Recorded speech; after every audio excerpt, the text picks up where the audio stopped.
I was asked to tell you about my experiences being the crisis manager, the flu commissioner for Belgium and highlighting the communication aspects there. And then you have one opportunity to do it right. I mean, day one is so important. In day one, you start your communication with the press, with the people, and you have to do it right. I mean, you have to go for one voice, one message. In Belgium, they chose to appoint a non-politician to do that. I mean, I have no party affiliations, and that makes things a little bit, at that time at least, a little bit easier, because you're not attacked politically, majority, minority.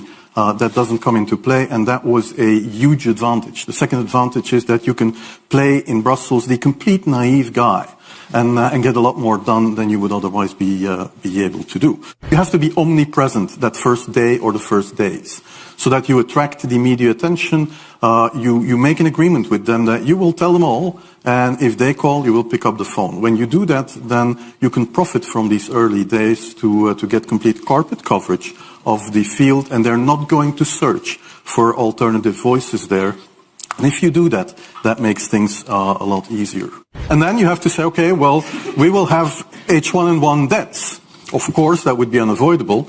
I used there Sir Donaldson's quote, where he said that in the UK, by the peak of the epidemic, 40 people would die per day at the end of the summer. So 62 at that time million people in the UK, 40 deaths a day. I worked it out for Belgium. That would be 7 deaths a day at the peak of the epidemic. I used that in the media. 7 Belgian flu deaths per day at the peak of the epidemic would be realistic. That is true in every year, even interpandemically.